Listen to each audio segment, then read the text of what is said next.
Какие обстоятельства? Главные политические, социальные и культурные события в деталях. Уточняем, оцениваем, анализируем. Приближаются сроки сдачи новых деклараций о доходах и расходах чиновников и депутатов. Между тем, вопрос о сдаче деклараций за прошлый год все еще открыт, по нашим данным. Отрегулировать ситуацию призвано созданное управление антикоррупционного декларирования Министерства по налогам и сборам Абхазии. О задачах, которые стоят перед управлением, и ситуации с декларированием в целом пообщаемся с главой управления Рустамом Отарба и инспектором управления Камилой Харания. Здравствуйте, Рустам. Здравствуйте, Камила. Итак, первый вопрос. Вот какова в целом на сегодня ситуация с декларированием? Правда ли, что, как вот я уже сказала, вопрос о сдаче декларации за прошлый год все еще открыт, не все сдали декларации? И что происходит вот на перспективу на этот год? Рустам, может, с вас начнем? Да, конечно. Как вам известно, первый этап декларирования за отчетный период 2020 года завершился в начале августа 2021 года.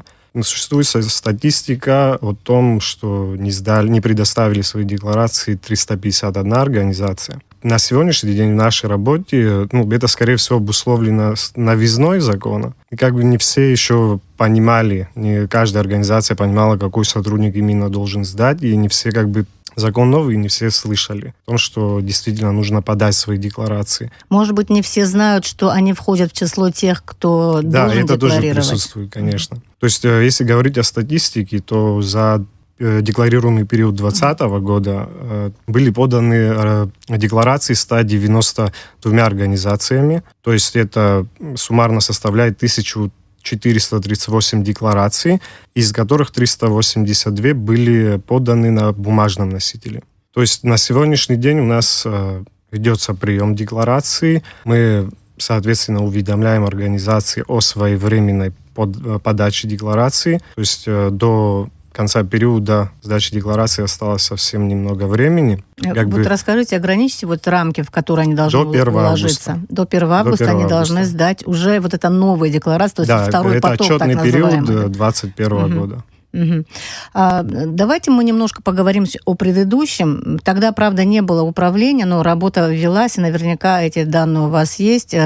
Что касается предыдущего периода, можно ли назвать его завершенным в том плане, что все сдали и все декларации проверены? Можно сказать, на тот момент данного управления еще не было.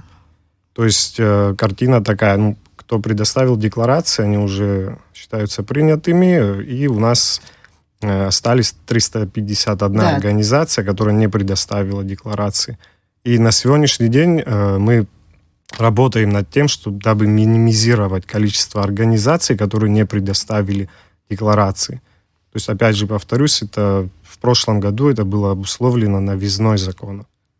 То есть говорить о том, что кто-то некомпетентно сработал, тоже не стоит, потому что данные показатели, опять же, новизной закона и отсутствие ранее подобного опыта работы. То есть работа такая не проводилась, то есть новый опыт, в том числе и в Министерстве по налогам и сборам. То есть всем сотрудникам министерства было непросто принимать такое количество деклараций за такой короткий срок, грубо говоря. Скажите, пожалуйста, а те декларации, которые были сданы за тот год, они потом проверялись кем-то, или пока то, что впервые сдали, отложили, и будут по новой начинать уже с нового года, с этого года, с новых деклараций, когда уже есть управление, и тогда только займутся непосредственно проверками. Так это? Касаясь, нашего управления. То есть старые так и никто и не проверил. Да, они хранятся в архиве.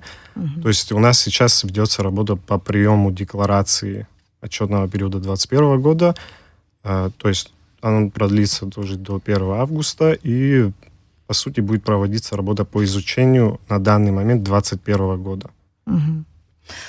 Понятно. Камила, может быть, вы дополните ответ. Вот сейчас идет, наверное, уже как бы активная фаза. Осталось-то не так много, да? 2 месяца осталось по времени для сдачи деклараций.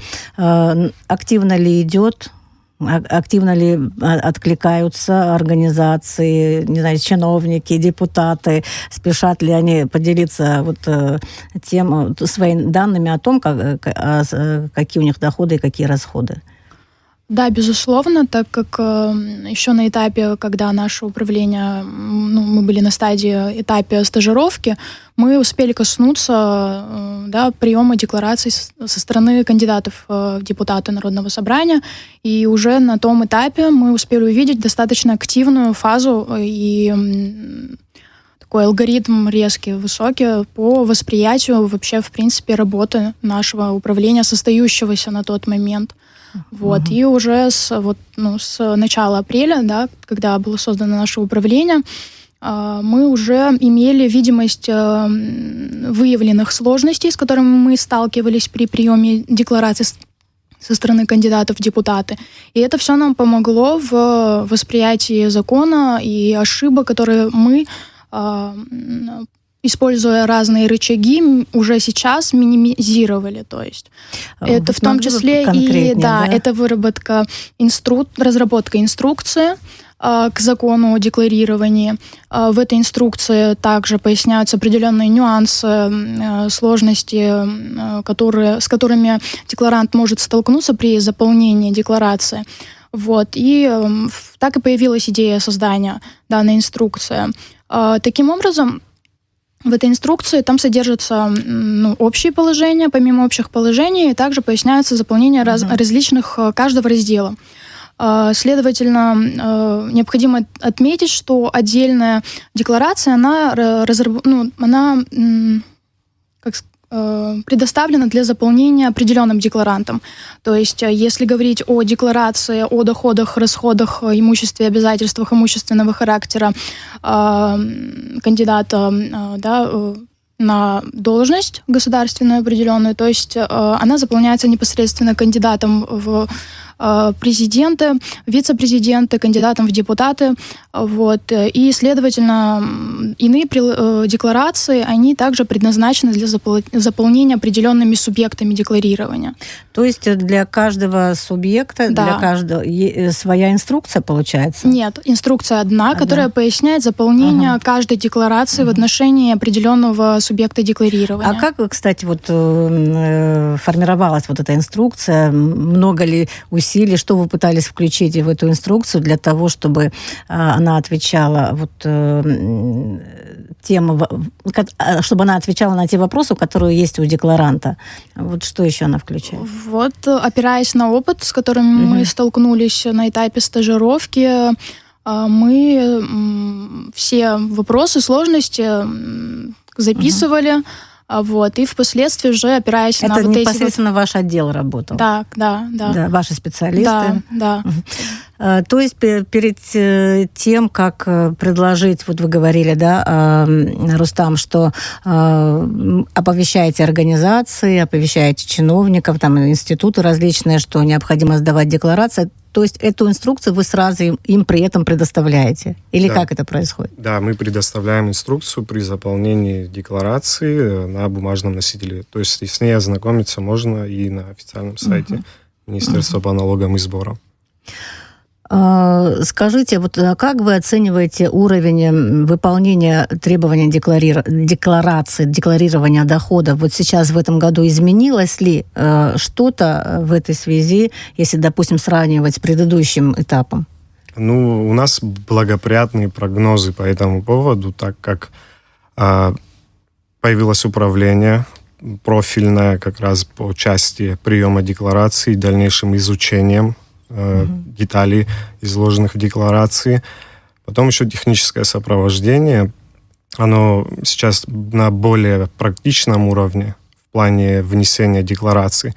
То есть первая база, которая была создана, она была немного непрактична в силу того, что, допустим, компетентные органы не имели доступ ко всем сведениям, изложенным в декларации. То есть само внесение подразумевало под собой внесение урезанных данных декларации.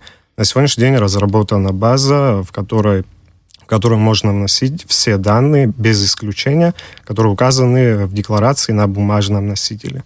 А для кого эти данные доступны, вы сказали? То есть компетентным органам. Вот наше управление имеет доступ и правоохранительным органам, в частности. Скажите, вот то, что декларации могут быть там опубликованы, быть в публичном пространстве, такое разве не эта цель была в том числе? Да, но... То есть, как и в прошлый раз, в прошлый период декларирования, они будут публиковаться на официальном сайте Министерства по налогам и сборам немного в урезанном формате. То есть там не вся будет информация? То есть без адресов банковских счетов, там будут фиксироваться остатки на счетах, заработная плата, транспортные средства, в том числе и недвижимое имущество, но без деталей. Если правоохранительные органы, то есть мы предоставляем доступ правоохранительным органам для дальнейшего изучения полных сведений, указанных в декларации. В каких случаях производится проверка? Все ли декларации проверяются? Или же, если есть какой-то запрос? Вот кто? Давайте, Рустам. По закону, да, каждая декларация, которая принимается, она подлежит изучению, то есть на достоверность сведений, изложенных в ней. То есть эта процедура проходит посредством запросов в соответствующей организации. И после того, как нам организации отвечают по отправленному запросу, мы проводим изучение сведений. То есть указаны ли те данные, на которые нам ответили. Камила, эта работа, наверное, очень объемная, и управление одно, хоть оно и создано, да, хоть и привлекли новых людей, но тем не менее это все-таки один отдел, одно управление. Насколько вообще, в принципе, возможно отследить всю эту информацию? Абсолютно всю информацию, я думаю, вы правильно подметили, что ее очень сложно охватить, отследить. Поэтому об уже этом этапе следует говорить уже после завершения приема декларации, так как мы тоже недавно, сравнительно были созданы, поэтому мы столкнемся с этим в этом году уже после завершения приема декларации, то есть 1 августа.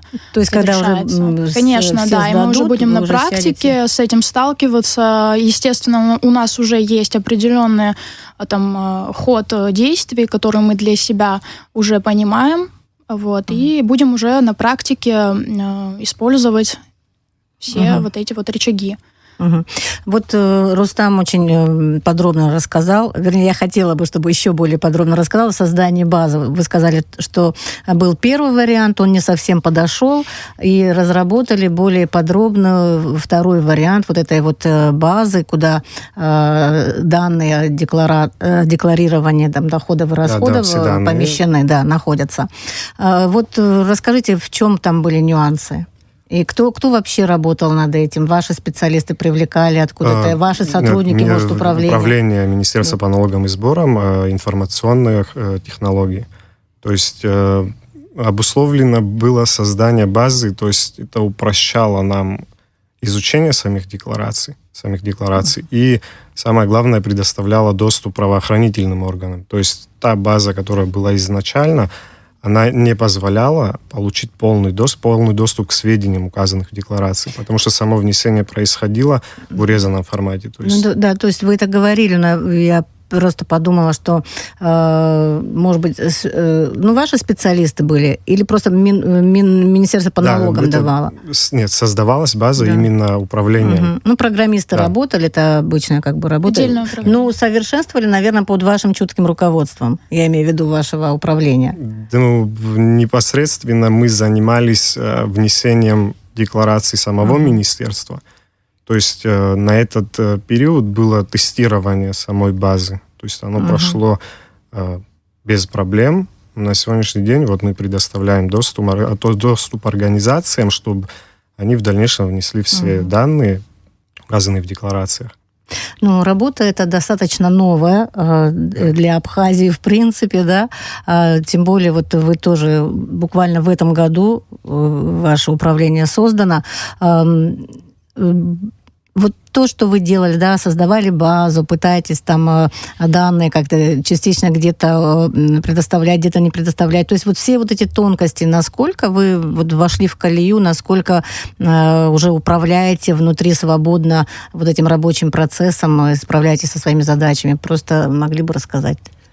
Ну, сейчас сказать, что мы прям вошли в колею... Пока еще рано? Пока идет наработка опыта. Все-таки это новое управление, опять же, повторимся, но мы идем по тому пути, чтобы была реализация закона. То есть мы стараемся и работаем над этим. Говорить о том, что мы уже, то есть каждый пункт, каждое направление в этой работе знаем наизусть, нет. У нас каждым днем что-то новое мы для себя узнаем и стараемся совершенствоваться. Камила? Также хотелось отметить по поводу кадровых служб организаций. То есть закон он непосредственно обращает наше внимание также на кадровые службы, на представителей кадровых служб. Они со своей стороны также являются лицами, которые непосредственно вносят вклад, то есть декларации, которые поступают им, они также занимаются внесением на сайт министерства этих деклараций, да, всех сведений, которые указанных в декларациях. Вот. Ранее база она не предусматривала внесение всех, вот, так как сейчас уже отдельное управление этим занималось с грамотными специалистами, которые уже разработали более усовершенствованный продукт. Сейчас уже это и для нашего удобства, и для удобства представителей кадровых служб является таким уже более благоприятным моментом. То есть он упрощает и в том числе им внесение на сайт, и нам уже работу с сведениями, с которыми мы впоследствии уже на этапе проверок будем сталкиваться. Рустам, хотела узнать, сколько человек вот в вашем управлении работает? Я так вижу, вот по вам, видимо, это молодые люди. 5 человек. 5 человек. Да. И достаточно, на ваш взгляд, вот для такого объема работы все-таки? Или будете вы еще как-то развиваться, расти, вот в том числе количественно? Ну, честно говоря, на этот вопрос ответить не смогу точно, будем ли мы расти, развиваться, но пока... рано говорить о какой-то проделанной работе. На те задачи, которые... Со всеми задачами справляемся. И как бы показателем будет уже конец периода декларирования. То есть хватает нам сил на такой объем работы или нет. Как вы вообще оцениваете уровень декларирования, да, вот насколько активно этот процесс проходит, вы так сказали, да. Количество тех, кто заполнил декларации, тех, кто пока проигнорировал, я имею в виду новые. На отчетный период за 2021 год об этом говорить пока рановато, пока не закончился период. То есть нам сдают декларации организации на сегодняшний день. То есть, опять же, мы уведомляем организацию о своевременной сдаче деклараций. То есть до окончания периода сдачи деклараций подводить какие-либо итоги или приводить какую-то статистику, я думаю, смысла нет. А если сравнивать с аналогичным периодом, как говорят, да, вот прошлого года и нынешнего? Ну, ситуация благоприятная, на мой взгляд. То есть больше людей сдают? Потому что уже техническое обеспечение и информационное на другом уровне. Поэтому, я думаю, этот период будет лучше, чем в прошлом году. Вообще управление призвано проверять полноту и достоверность сведений, да, которые подают чиновники, депутаты. Вот задачи и текущие проблемы, акценты в работе, вот непосредственно вашей текущей работе, вот просто было бы интересно. Вот вы говорите, что мы совсем справляемся, а я спрашиваю, насколько все это просто получается? Или вы считаете, что у вас какая-то служебная инструкция, вы исследуете и все? В том числе есть служебная инструкция, которой мы следуем. Проблемы, да, они возникали, конечно, вот как моя коллега озвучила, создавалось как раз, навело на создание данной инструкции вот те ошибки, которые были допущены в период декларирования, скорее всего, какие? кандидатов в депутаты, вот... да, когда была предвыборная, в период предвыборной кампании. То есть под собой эта инструкция подразумевает минимизацию данных ошибок допущенных. Это если брать в пример тех проблем, с которыми мы изначально сталкивались. А пока говорить о проблемах тоже, мне кажется, рановато, потому что как отзываются организации, тоже пока мы не можем точно сказать, потому что идет период сдачи деклараций. То есть все вот эти моменты можно будет озвучить уже к концу периода декларирования. На сегодняшний день ситуация благоприятная. То есть организации отзываются, очень адекватно относятся к этому. Но уже больше привыкли, наверное, все-таки к тому, что они обязаны... Я бы сказал, привыкают. Да, привыкают к этому. И мы работаем над тем, чтобы как раз организации привыкли. То есть... Как вы думаете, больше будет вопросов, вот и в том числе и проблемы, может быть, необходимости усовершенствования какой-то там работы или возможности для работы после того, как будут сданы декларации, после того, как нужно будет уже начать их проверку? Безусловно, мне кажется, что будут еще больше моментов, которые будут показывать те пробелы, которые необходимо будет восполнить.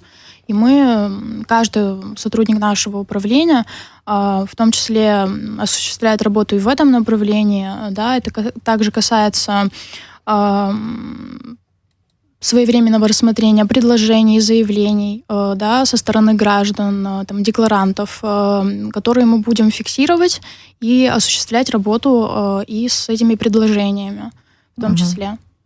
То есть, вот если вы бы дополнили этот вопрос, что вы думаете, с чем вы столкнетесь на этапе проверок декларирования? С большей нагрузкой, с большим объемом или... Будет нагрузка, безусловно, но само управление оно подразумевает под собой определенную нагрузку, так что будем изучать сведения, которые нам будут предоставлять, и в дальнейшем работа, она покажет результат.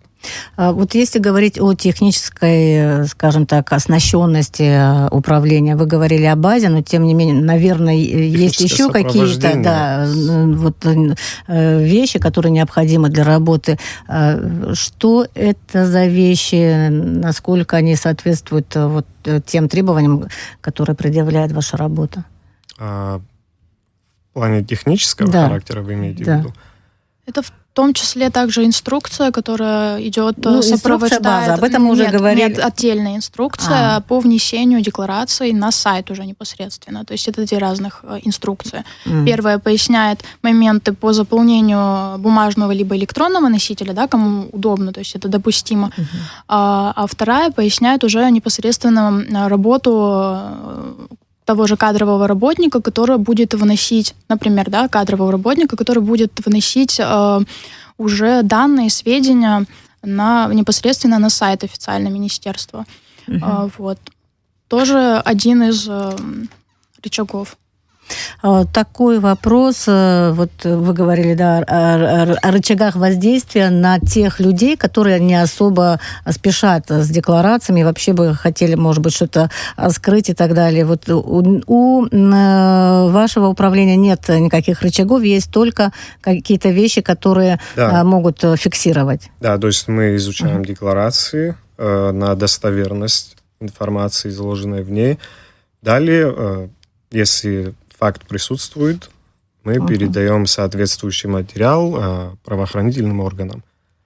И, соответственно, дальше уже... Спасибо вам большое. Это, понятно, такой фискальный орган, который призван контролировать, призван держать руку на пульсе. Мы желаем вам успехов в работе нового управления, развития вам дальнейшего и хорошего результата.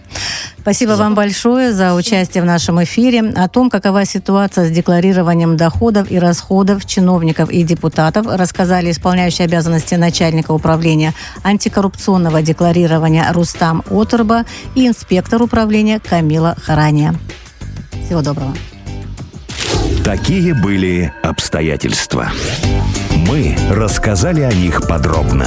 Какими будут следующие, скоро узнаем.